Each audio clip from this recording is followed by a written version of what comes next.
Opening the center immediately, this pawn stake challenges black's space and prepares swift piece development towards the enemy king. Establishing a solid pawn chain, this prepares to challenge the center and offers a flexible defensive setup. Solidifying the center, this pawn advance gracefully supports a developing bishop and prepares for queenside expansion. Developing the D, pawn creates a solid pawn chain, subtly preparing for a central pawn break and reinforcing king safety. Aggressively overextending the kingside pawn structure, f4 opens dangerous diagonals and invites counterplay. Developing the knight to f6 now contests the center and prepares for castling, vital for king safety in this open setup. Developing the knight to a natural square, it now eyes the central e5 square and prepares for kingside castling, reinforcing the pawn chain. Preparing to fianchetto the bishop on g7 aims to exert pressure along the long diagonal, a common strategy against white's potentially exposed kingside. A strategic retreat, preparing to fianchetto the bishop and reinforce the kingside defenses. Developing the bishop to its longest diagonal prepares for potential kingside pressure and solidifies the pawn structure's defense. Bringing the bishop to this diagonal unleashes its power, ready to pin any knight that dares to venture to the kingside. It also sets the stage for potential castling and connects the rooks, a vital step in solidifying the king's safety while simultaneously building pressure along the central ranks. Developing the knight to d7 offers solid support for the central pawn advance, preparing to potentially challenge white's king's side pawn storm with a well-coordinated counterthrust. Securing the king behind a sturdy pawn shield now allows for greater freedom in developing the remaining pieces and launching an offensive. Challenging white's kingside pawn structure directly, this sortie immediately injects tactical urgency by forcing a king move, potentially disrupting the harmonious development white was aiming for. Relocating the king to a safer square, away from the queen's direct influence and the open diagonal created by black's development, shores up white's king safety while subtly preparing for potential pawn pushes on the kingside. Aggressively pushing the knight to the kingside flank aims to exploit the potentially exposed king, but it leaves the center quite open for white's development. Anchoring the center and preparing for a pawn storm expansion, this solidifies white's central control, aiming to restrict black's pieces and potentially open lines for attack later. Repositioning the knight to a more passive square, ndf6 relinquishes the knight's active central outpost, leaving black's queenside somewhat underdeveloped and potentially vulnerable to white's encroaching pawns. While it avoids immediate tactical fireworks, this choice might cede important central control and future attacking opportunities. Developing the knight to c3 solidifies the center's control and prepares for potential central pawn advances later, while also connecting the rooks and enabling greater piece mobility across the board. Pushing the h-pawn aggressively is a bold statement, aiming to disrupt white's queenside setup and potentially launch a kingside assault, but it simultaneously weakens the light squares around black's monarch and creates a lingering pawn chain vulnerability. Challenging the knight's assertive pawn push, white immediately addresses the impending structural weakness, transforming a potential liability on the kingside into a temporary advantage by securing the pawn chain and forcing a repositioning of the aggressive knight. A rather passive retreat, this knight sidesteps the immediate threat but relinquishes its central outpost, potentially leaving the kingside exposed for prolonged defense.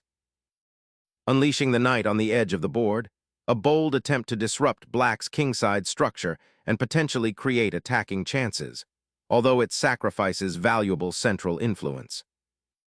Solidifying its bishop's placement, the piece now eyes potential breakthroughs on the queenside or supports a future advance of the queenside pawns, creating a more interconnected defensive structure while also preparing to contest the crucial d4 square if white decides to push further.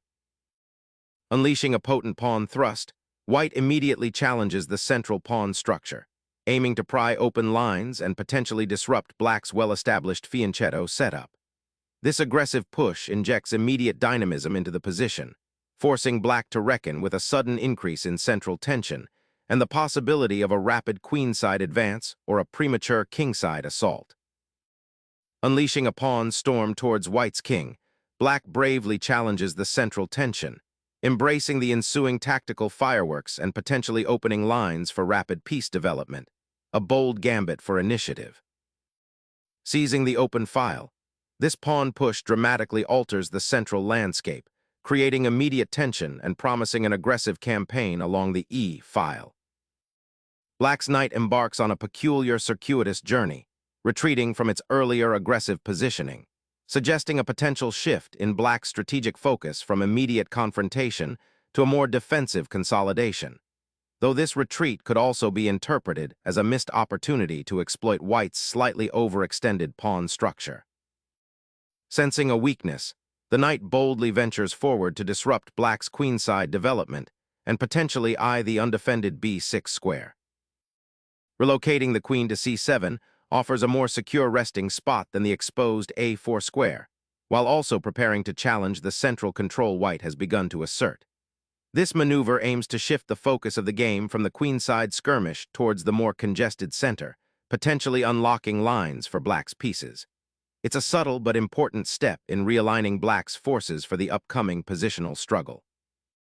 Sharpening the attack on the queen side, the knight's repositioning to c5 aims to disrupt black's pawn structure and potentially fork pieces, creating immediate tactical complications. The decision to castle queenside injects a healthy dose of chaos, immediately confronting white's nascent kingside attack with a reciprocal threat on the opposite flank.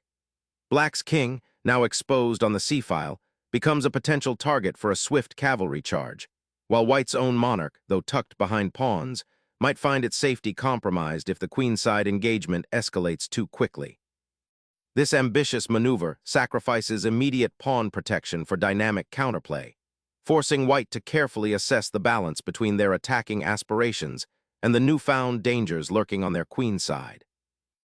Targeting the kingside pawn chain's weakness, this bishop repositioning prepares to challenge black's control of the light squares and potentially disrupt their castled position, aiming for a positional advantage by controlling key diagonals. Black's bishop finally finds its activity on f5, aiming to disrupt white's central pawn structure and potentially challenge the dark-squared diagonal after the c-pawn advances. Unleashing a pawn storm with e6 rips open the king's defenses, creating immediate tactical complications and forcing black to confront the shattered pawn structure around their monarch.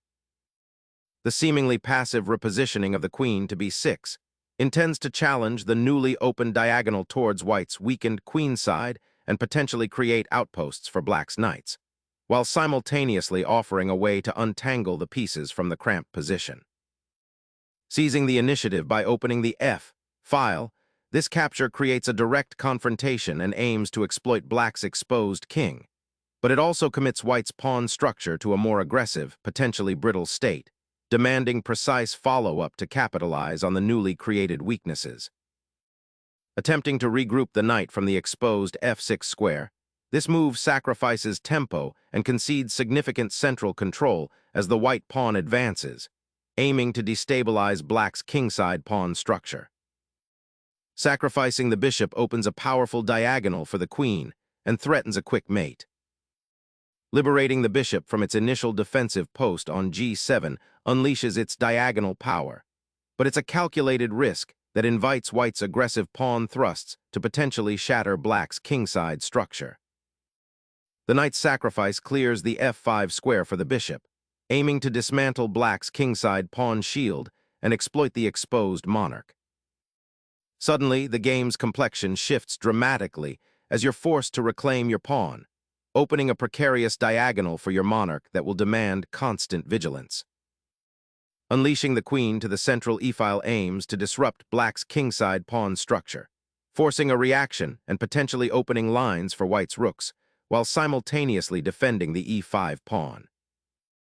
Confronting the exposed queen, black initiates a bold counter-raid into white's territory, aiming to disrupt the established pawn structure and potentially create weaknesses around the castled king. Unleashing a powerful discovered check, white forces the black king into a perilous position and simultaneously targets the queen with the bishop. This aggressive maneuver aims to exploit the weakened dark squares around the black monarch and disrupt black's previously consolidated queenside. The immediate threat of the discovered check creates a tactical whirlwind, forcing black to react defensively and potentially misplace their pieces further.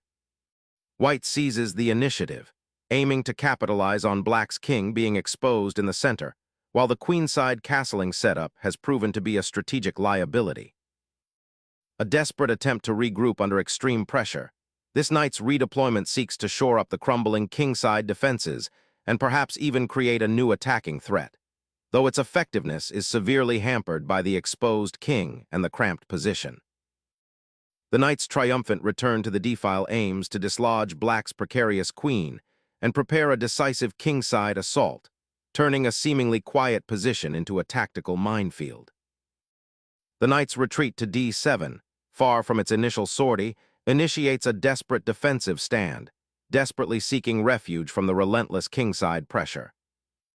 Seizing the open queen's file, you aggressively pursue the trapped black king, creating immediate threats that demand a precise response. Re-establishing a secure defensive posture behind the d-file is a sensible response, aiming to consolidate the position after the exchange of queens and the turbulent middle game.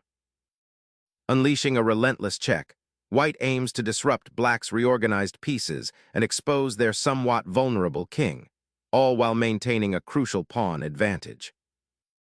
The knight's redeployment to d7 marks a strategic retreat, aiming to consolidate the material advantage and prepare for potential defensive maneuvers while eyeing the open d-file. Initiating pressure on the queen side, this move seeks to disrupt black's pawn structure and potentially open lines for attack. By placing the rook on the b-file, white challenges black's queen and hints at future pawn pushes or exchanges that could compromise black's queenside safety. Seeking to dislodge the white queen from its commanding central square, this maneuver attempts to exploit the potential weakness of the opponent's pawn structure on the queenside. However, it risks neglecting the immediate threat posed by the open f-file and the potential for white to dominate the center with the central pawn majority. The immediate consequence might be a loss of tempo if white can effectively consolidate their pieces and exploit the open lines toward black's vulnerable king. The rook's relocation to the f-file immediately pressures a vulnerable pawn and disrupts black's defense. Black's capture of the pawn on d4, while tempting, opens up a dangerous diagonal towards their own king and overlooks white's imminent queen battery on the 7th rank. Crushing a vulnerable queenside with this bishop sacrifice creates a devastating attack on the exposed enemy monarch, a masterstroke of positional pressure and tactical opportunism.